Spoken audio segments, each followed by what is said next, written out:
that saved a wretch like thee. I once was lost, but now am found. Was blind, but now I see.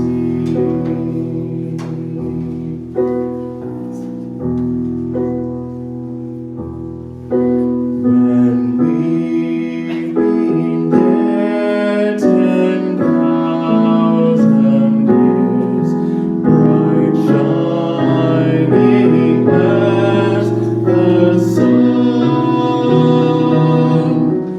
we've no less days to sing God's praise than when we first begun.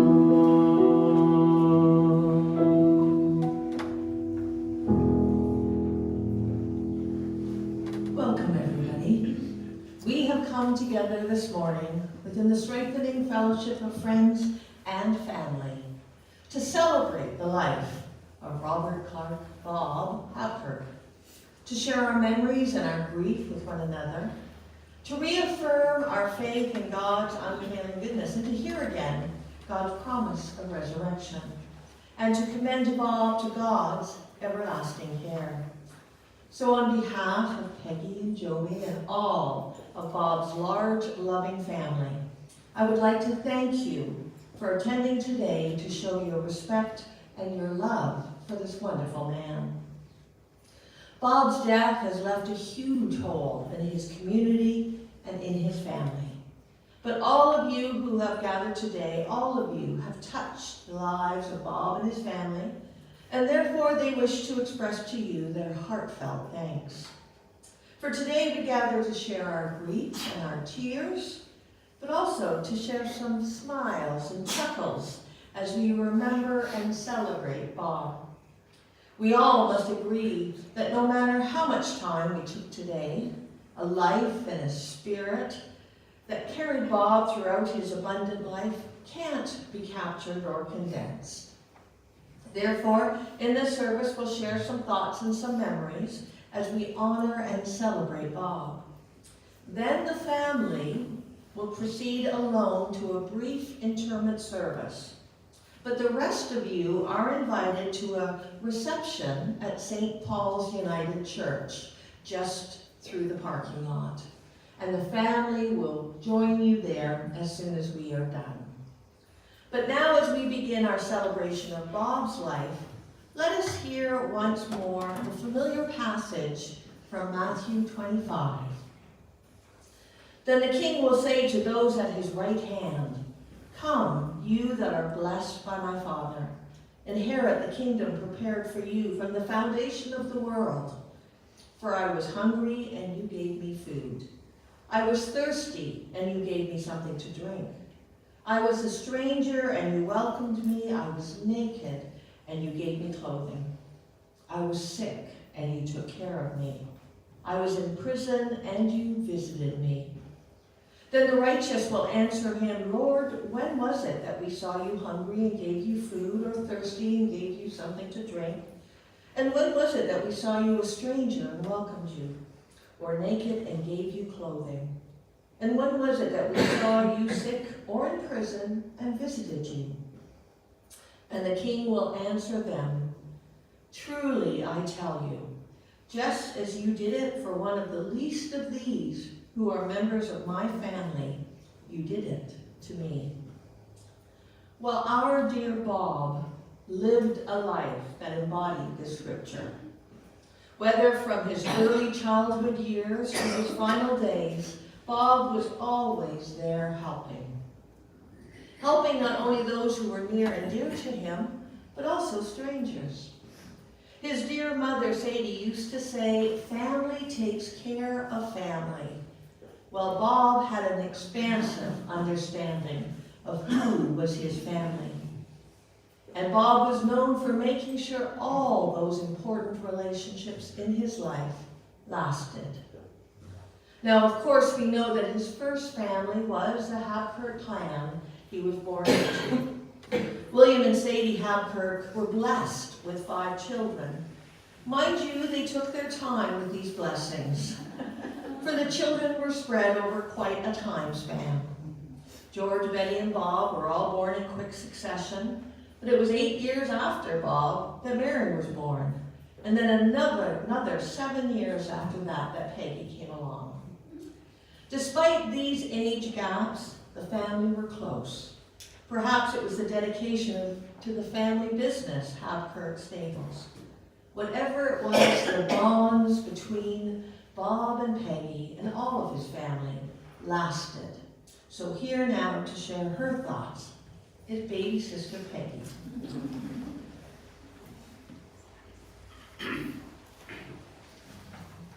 There is a lot I can say about my brother Bob, but I've reduced it to 5 pages, but don't worry, it's big print so I can read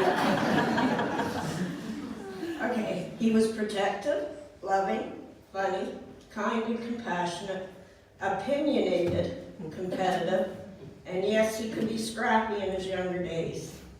He was straightforward, knowledgeable, organized, argumentative at times, always with facts to back up his argument, thrifty, but also so generous, and of course, debonair. But above all, he loved his family, the standard-bred horse industry, hockey, this town, and surrounding community. As you heard, Bob was 15 when I came along. My older siblings would always joke about, I was the oh no, what have we done, Bill child? While taking Bob to an appointment for his eyes in January, that statement came up again, and Bob stated quite matter of fact, good job you did come along because you've looked after every one of us at some point. I laughed and said, yes, Bob, but boy, am I having trouble keeping up to you. All who knew Bob knows his contributions to the community. I'd like to talk about his contributions as a family man.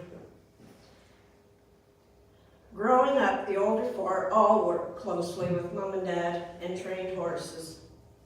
George until he started his life as an accountant. Betty, when she first married and moved to the States, still worked with the racing industry.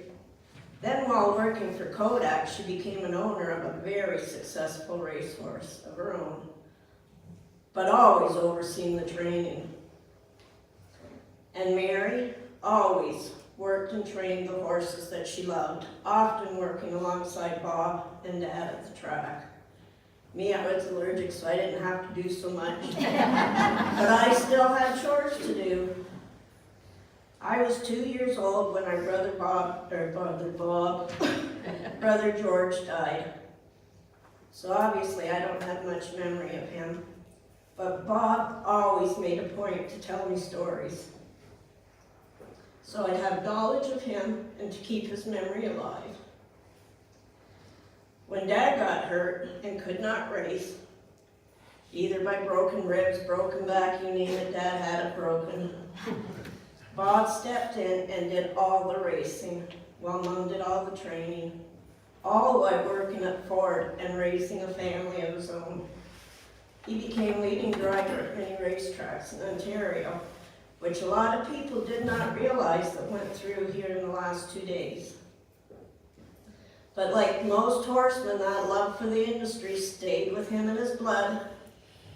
And when the racing industry lost money from the slots at the racetracks for money towards the purses in the races, Bob was very active lobbying government officials on what they were doing to this vital industry that he loved so much.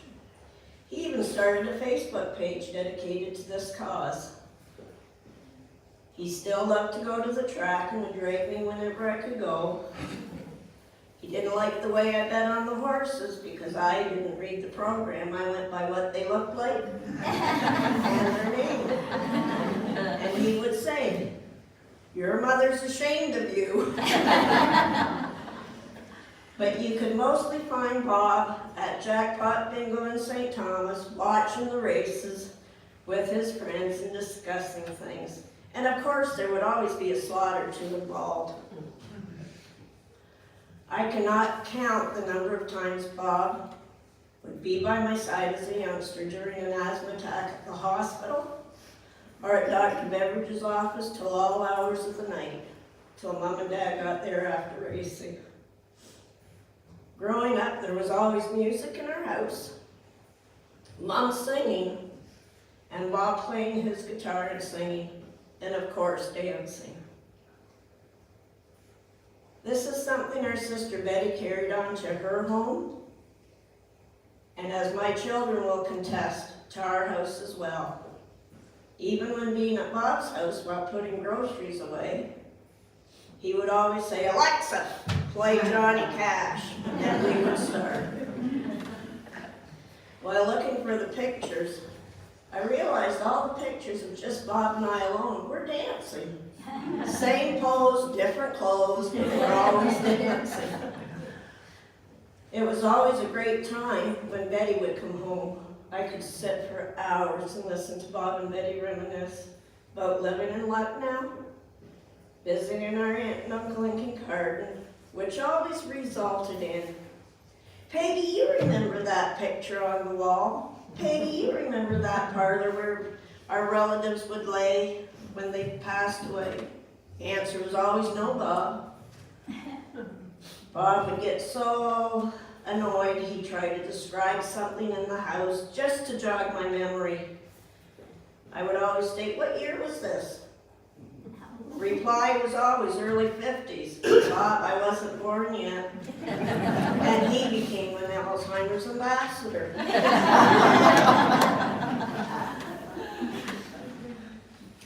My brother Bob was an active, vibrant, young 83. He was active right up till the time he had a stroke, which is just the way he would have wanted it.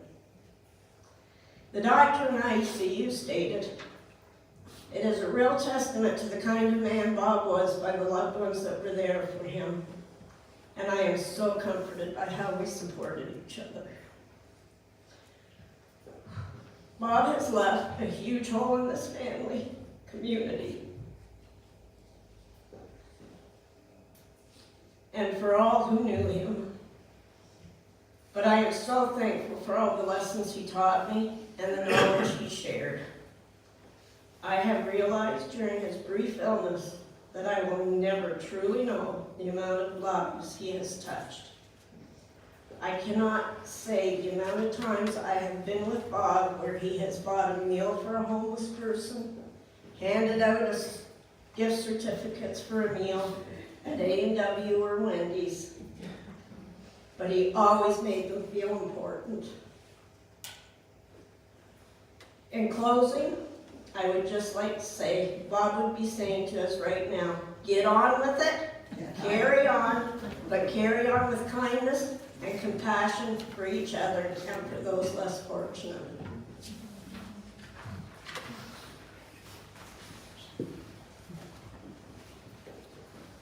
Thank you very much, Maggie. Yes, Bob's family was certainly a blessing to him, and these blessings multiplied with the addition of his nephews and nieces. Indeed, he was even responsible for picking the name of Peggy's daughter. Now, this little one came 9 weeks early, so a name hadn't been decided upon yet. Bob and Audrey, as usual, were the first ones up to meet the newest member of the family. As Audrey and Peggy hummed and hawed about possible names, Bob said, "What about Stacy?" And Stacy it was.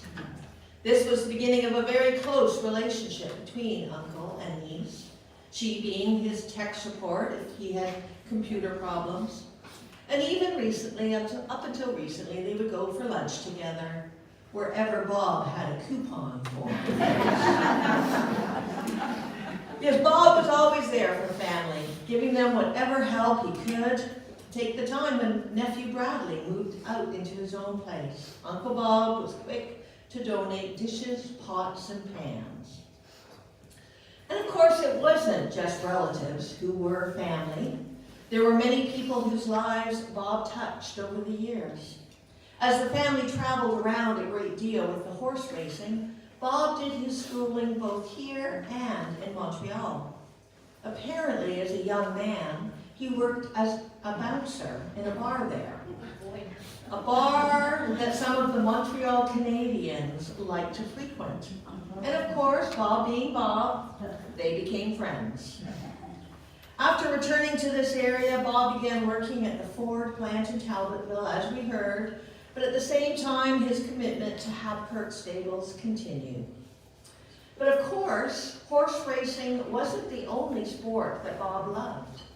As Peggy reminded us, he loved hockey too. Although never a player himself, he was a great supporter of hockey throughout his life in this community. Rick Richardson, commissioner of the Allen Cup Hockey League, shared these thoughts. Bob was part of the Allen Cup Hockey League and was known as a solid, dedicated, and straightforward individual. Bob's commitment to hockey, specifically senior hockey, spanned over 5 decades. He was a cornerstone of the Allen Cup Hockey League. He was deeply proud of his involvement with the OHA and the Allen Cup Hockey, often described as a steady hand in overseeing the league. One of Bob's proudest moments came in 1993 when he was honored with the Gold Stick, an Order of Merit awarded for the OHA for outstanding service to hockey in Ontario. Upon his passing, the OHA and the Allen Cup Hockey League mourned the loss of our longtime friend and league convener. Well, as with most things in his life, when Bob committed himself to something, he gave it 100%. Take, for instance, when his dear Audrey was diagnosed with Alzheimer's. Bob became one of the Alzheimer's Association's most dedicated fundraisers, raising over $65,000 by his own efforts. For Bob's dedication and commitment was not only true for his family, for his love of horses, for hockey, he also brought that same love to his commitment to this community. A love and dedication that was revealed through his commitment to civic duty by serving as council member and mayor for more than 10 years in total. One of his fellow councillors, Doug Avram, shared some memories. I was his first deputy mayor. One memory that stands out is he and I, along with another councillor, traveled to other communities to see how they designed their community halls before we redid the upper floor of the old town hall. Then we met with an architect for the final design. Bob fought for the retention of the Union Jack on the ceiling, which I think is the only one left in Canada. Also, people do not appreciate the incredible amount of time and effort Bob put into trying to recruit doctors and medical personnel to Elmer. He traveled, spoke directly to students, residents, doctors on a regular basis. One always knew where you stood with Bob. Great sense of humor. I am privileged to have called him my friend, and I will miss him. He was a really good mayor. There are many memories that are flooding back now, and a lot I cannot tell due to the close nature of them.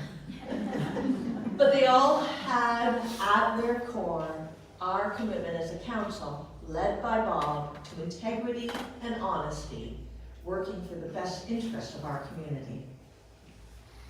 Yes, Bob certainly was committed to keeping so many relationships vibrant, whether they were with his parents and siblings, his nieces and nephews, his friends and colleagues, and even his community. But the relationship that stood at the center of Bob's life was the relationship he shared with his beloved Audrey. Now, at the time of Audrey's passing, I had the opportunity to ask Bob how they met. And his answer was, oh, that was 160 years ago. So maybe an exaggeration. As he remembered, they met when Audrey was working at the Elmer Dairy Bar. He ordered a strawberry milkshake and had to return it. As Bob says, he said he couldn't remember if it was too thick or not thick enough.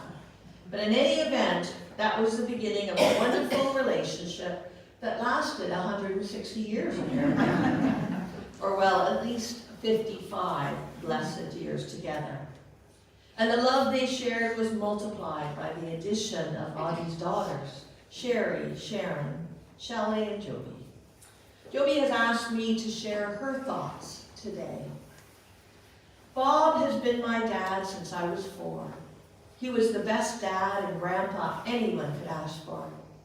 He was always there if any of us girls or grandchildren needed anything. I remember as a child, he would tell me and my sister Shelley to get ready. We were going on a road trip. We would go to Shaw's and get ice cream. And when we passed the psych hospital, Shelley and I couldn't wait to wave at all the nice people sitting out front. Then we would go down to Port Stanley to the beach. At Christmas time, he would tell us to get ready. Let's drive around and see all the Christmas lights. I remember many a Friday night at the Western Fair horse track, watching him race. And then after, off to the Red Barn to get something to eat. I will miss him dearly. He will always be in my heart. Until we meet again, Dad. Yes, Bob was blessed in his life with Audrey. The love he shared with her girls, and of course these blessings were just magnified by the addition of grandkids, great-grandkids, great-great-grandchild.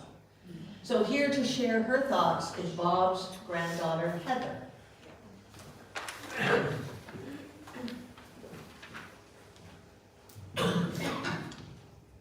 I'm going to try my best not to share my tears, but I will.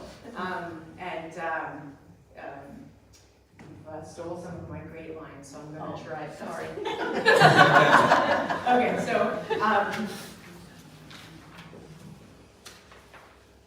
And I've lost a page.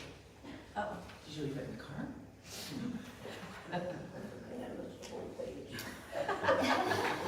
First page. Keep going.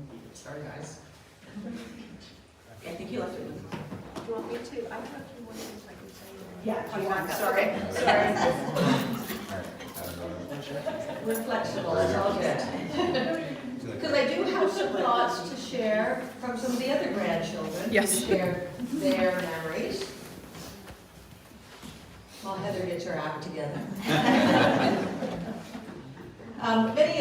Many of Bob's grandkids couldn't be here today. So for instance, Bob's grandson David wrote that he remembers all the road trips to Kincardine, Stratford, Lucknow, and other places throughout the years. Their grandpa always called these the mystery tours and wouldn't say where they were going. He would just tell them, be ready on Saturday. We're going on a mystery tour. David said they went to lots of different horse barns along the way. And David remembers going to lots of Elmer hockey games with his grandpa. One particular game, David got hit in the nose with a deflected puck.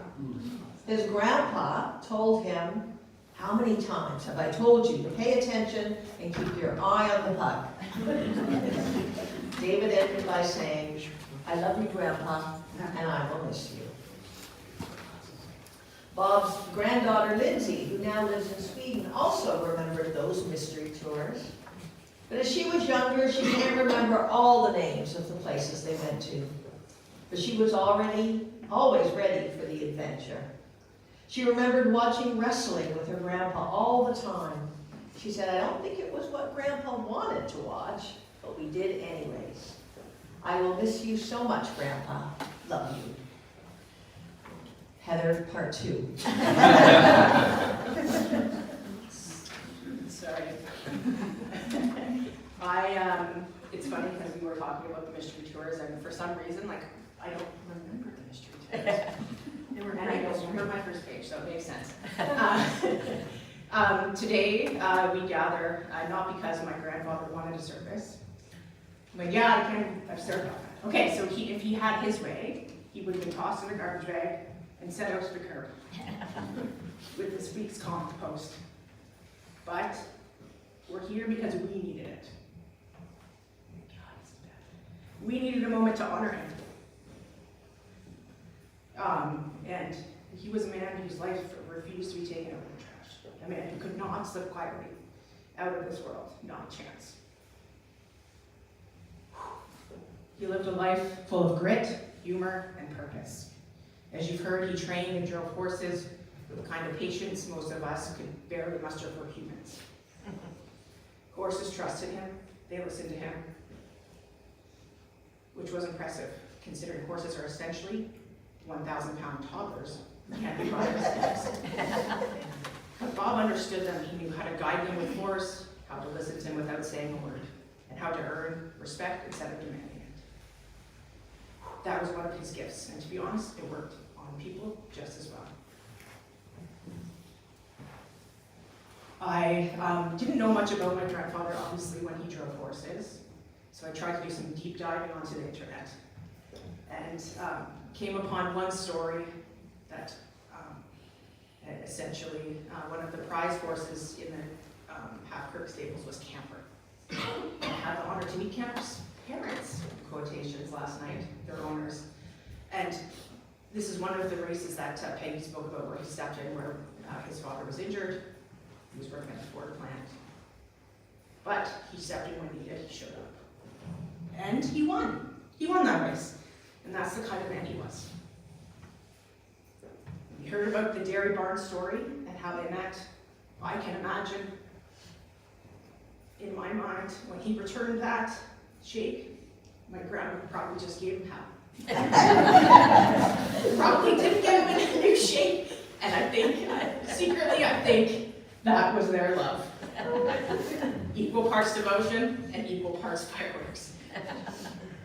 I would like to think right now, somewhere, Grandma's up there, tapping her foot, her arms crossed. He's pretending she's yelling at him, she's pretending not to hear him.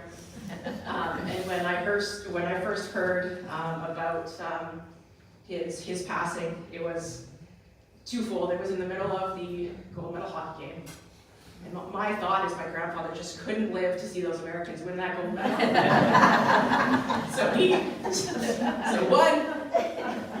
That was one reason. And I actually, to be fair, half expected him to pop right back up because Grandma was up there at the pearly gates, just ready to give me an earful. Because hell no, I'm going there. But that was their love. It was, as everyone said, it was long and devoted, but it was definitely full of fireworks. He served this community as a council member and a mayor for about 10 years, we've heard. And he didn't do it out of ego, he did it out of service. He believed pitching in, rolling up his sleeves, and doing whatever he needed to get done. And as we, as grandchildren, learned firsthand about helping out, as I think I probably stuffed everybody's mailbox here with a flyer at some point. And all of us, speaking for all the grandchildren at least that lived in Elmore, so my brothers, for sure, it was a long 10 years of watching our backs all around town because everybody knew exactly who we were. Good luck skipping classes. It was so much harder, or at least so I've been told. I would never have done that. You just didn't get caught. Just smart, I didn't get caught. Yes, as Tyler says, I believe there was a story where someone actually got a phone call from the secretary or assistant at the town hall who had seen them, and off she went to find him. Yes, maybe I just hid better. And obviously he didn't stop, and we've heard at just being there. He volunteered, he showed up whenever he was needed, quietly, reliably, without ever asking for thanks. His dedication to improving this community of Elmer and the people within it is unwavering. And then we've heard about hockey, and I know a lot about hockey because I myself poured countless hours into the OHA with my grandfather as a child. I'm sure I didn't help, but I was there. He poured countless hours over 50 years into that league. Whether it was making sure things ran smoothly, whether he and I tried our best to win every 50-50 in every local arena around Ontario, or the one game which there was a little bit of a brouhaha off the ice, and as Peggy said, when he was younger, he was scrappy, and I think secretly that came out that night. But he wasn't to get involved, but I was, just I was in quotations, because my grandfather had taught me to have everyone's back. So I think I was about 12, ready to get in there, a grown man in a fight, and I told my grandfather, "Don't worry, Grandpa, I got your back." And I'm sure many of you have heard that story because he loves to tell it. He believed in hockey that it would teach us teamwork, resilience, respect. He didn't just help run the game, he also built a community around it, which is probably why I recently learned that he started the hockey school in Albury in 1995. My grandfather was many things: a horseman, a trainer, driver, probably a shoveler of a whole lot of stuff. He was the mayor, an invaluable community leader, a volunteer, a hockey convener, and a treasurer. But the proudest titles he's had, as we've heard, brother, father, son, uncle, and grandfather. He showed up for all of us, his family, his siblings, George, Mary, Betty, Peggy, his girls, Sherry, Shelley, and Sharon, and my mother, Toby, his grandchildren, Sharon, Nicole, Chris, Jason, Jeff, Dave, Tyler, Lindsay, and his great-grandchildren, Emily, Declan, and Imogen, as well as Ryan, his great-grandmother, who we absolutely adored. Whew. He was there.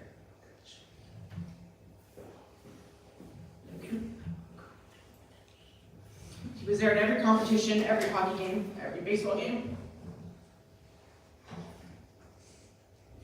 Everything. Oh my God. And every moment that mattered and that didn't. Except they did matter. We was in contact because he was there. I'll bet it up. Peggy told me she was going to lose it more than me. Here we are. Okay, we'll do it together. He also had a special talent for keeping us humble. Oh, did he ever. I remember once scoring my 4th goal of a championship game in overtime, no less.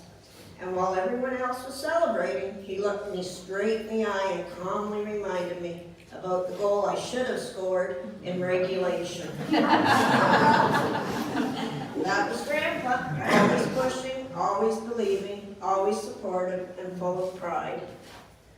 Always wanting more from us because he knew we were capable of it. And let's be honest, never missing a chance to keep our heads from getting too big. He was always ready with that needle to pop it. And speaking, you okay? Let's try again. It's not my story now. This is your story. Oh, you know, okay. Your life coming up. And speaking of pride, I can guarantee that when Peggy and my mother and whoever else will help going through that house, there'll be hundreds of news clippings about all of us. Every reward, every goal, every tiny mention in a corner of the local paper, going all the way back to probably when my mother was born. And that was his way of showing proud for us.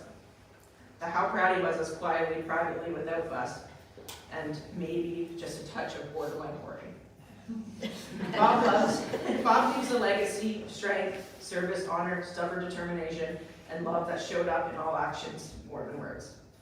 Sorry, Grandpa, I know you didn't want this service, but I think even you will forgive us for this one.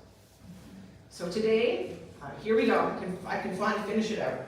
Today, instead of a garbage bag send-off you joked about, we give you our gratitude, our memories, my tears, our endearing love, and our promise to keep telling your stories because you deserve to be carried and honored. Thanks, guys. Sorry, I didn't want to shed tears, but I did. Lots of them.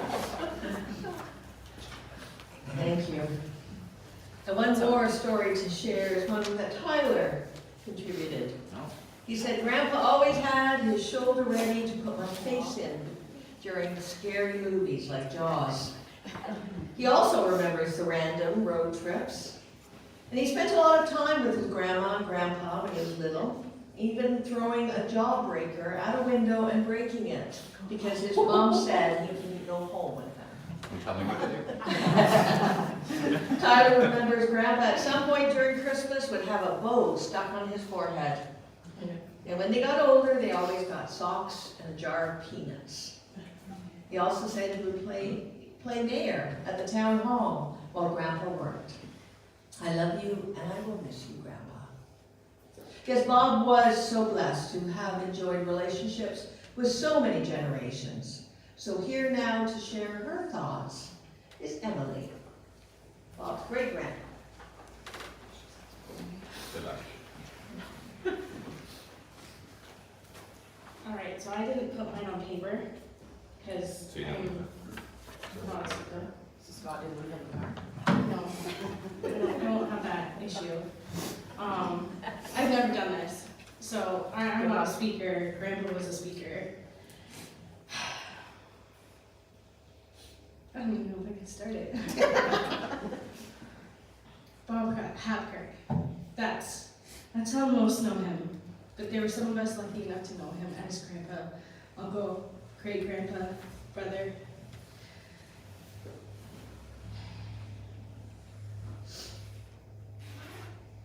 You need my arm around you too. I don't know.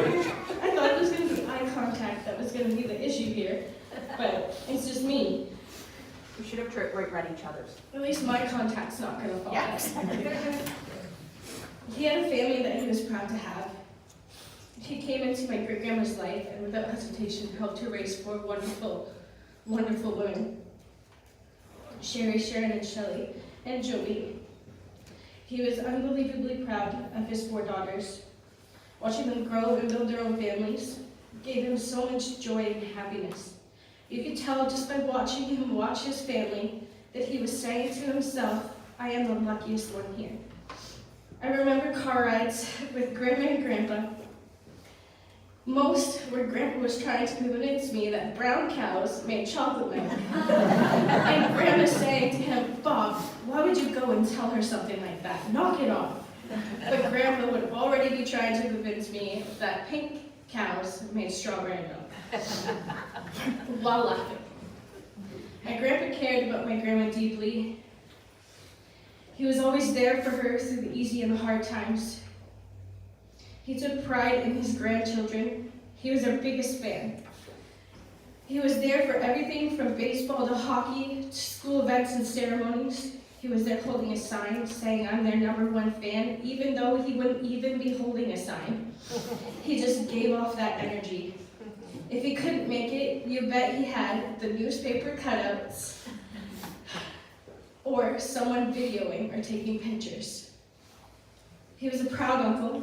There were times when Grandpa would ask me to help with Grandma while he went to the States to celebrate his nephew getting an award when he was in the military, and you should have seen his face light up talking about it. And I wish I could have seen his face watching it. I'd get a phone call, or I'd be having dinner with him, and he'd always tell me about how well Stacy was doing with her rifle and how she shot like this or shot like that, knowing full well I already knew because I was shooting too. And she was beating me, so I knew. He was always the biggest supporter. I remember the first day Grandpa held Riley. It was a wonderful feeling being able to watch him go from great-grandpa to great-great-grandpa. He is the greatest of them all. He was a prideful and protective brother. I knew Peggy the best, and if he shared the same love he gave with them, then I know it was from the deepest depths of his heart because he never had anything but the best to say about her and was so proud of the woman she'd become and the family she created for herself. He took pride in knowing how much joy Peggy had created for herself, and your bond was shown by how dedicated you were in making sure all his wishes came true right up until the end. You were each other's crutch, supporting each other through everything. the brother and sister bond is something that can never really truly be matched.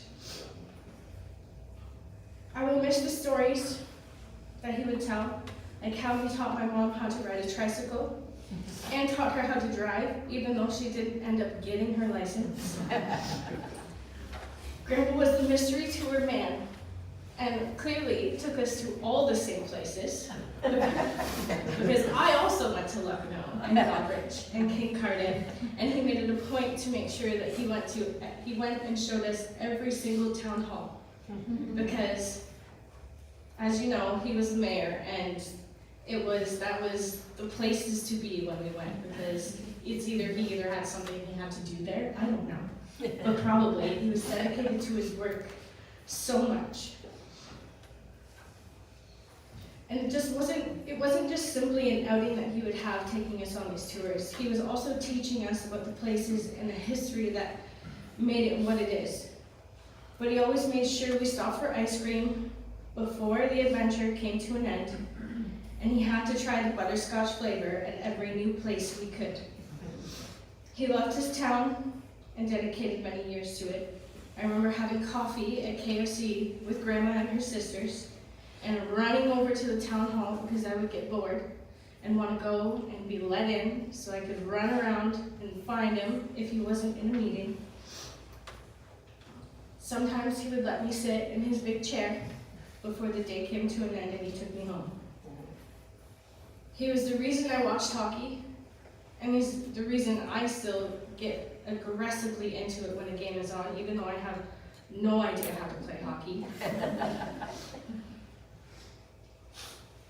I always remember going into his house, and the one room would always have trophies everywhere. Still does.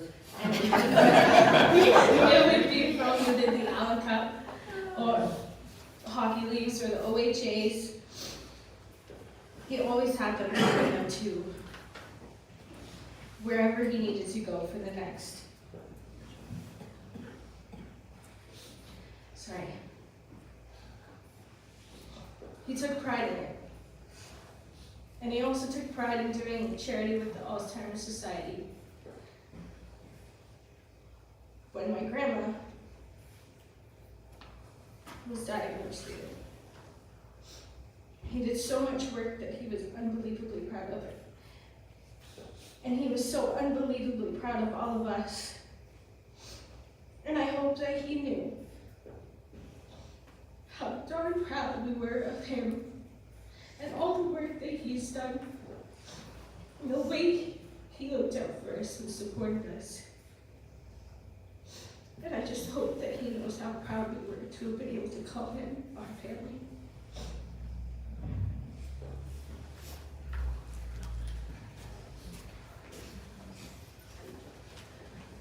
Thank you.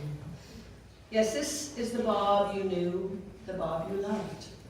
A man of great kindness, of commitment to family and community.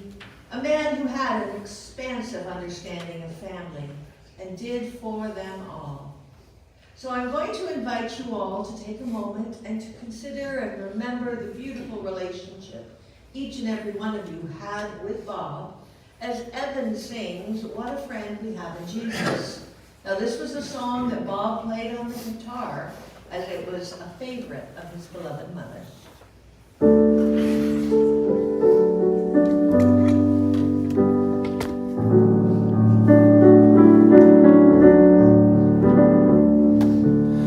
What a friend we have in Jesus, all our sins and griefs to bear.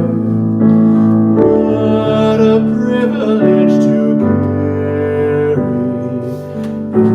everything to God in prayer. Oh, what peace we often forfeit. Oh, what needless pain we bear. All because we do not carry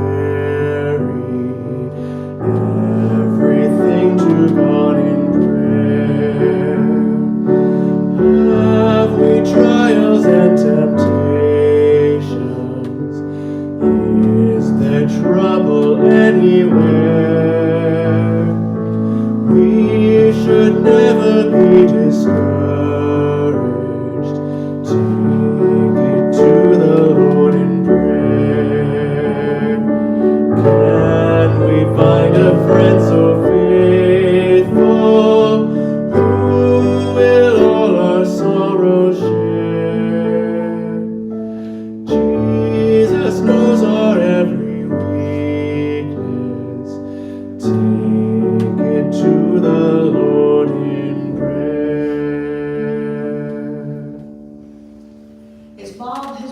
gathered to his Lord. He's entered that place prepared for him, a place where there is no illness, no suffering, no grieving, a place where he will know the presence of God, reunited with all those who have gone before, especially his beloved Audrey.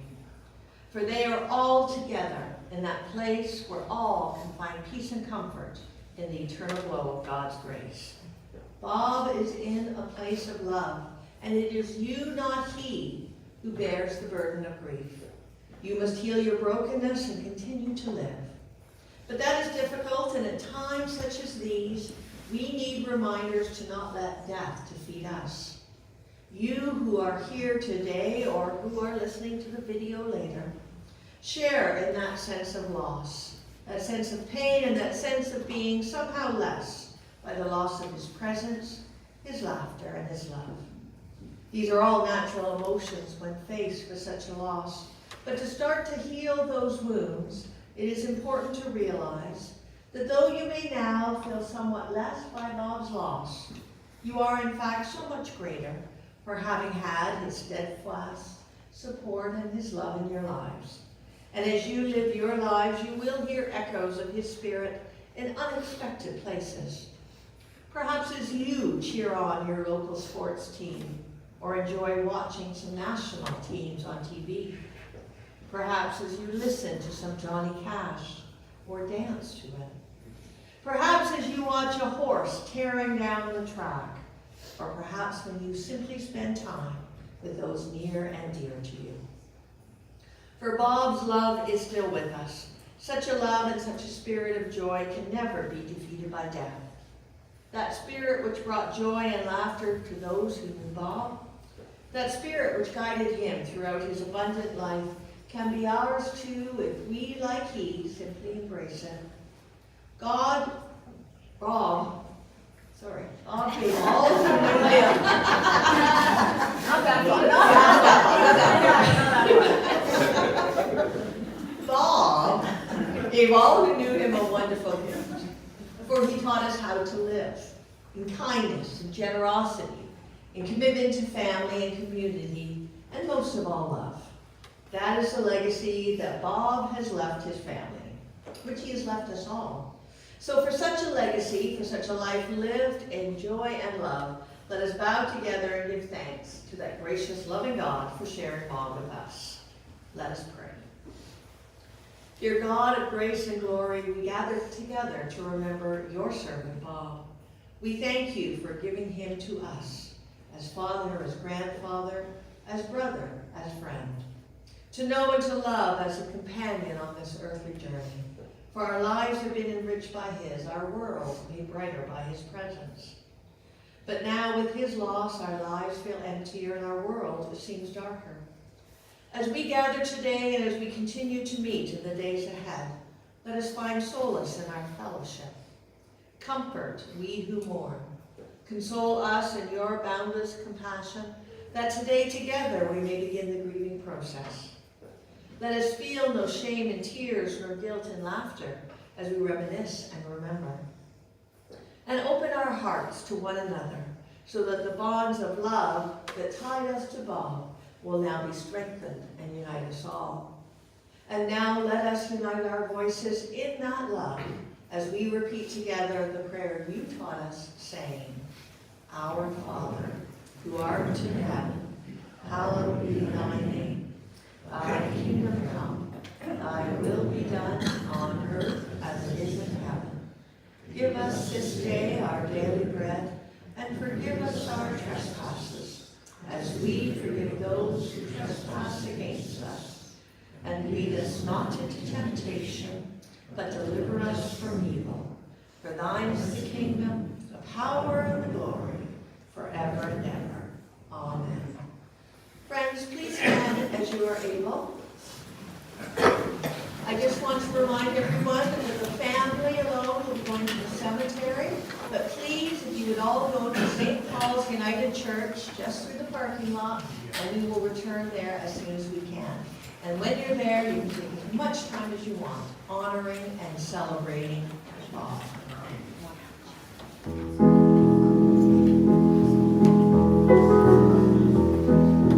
Some find more is over.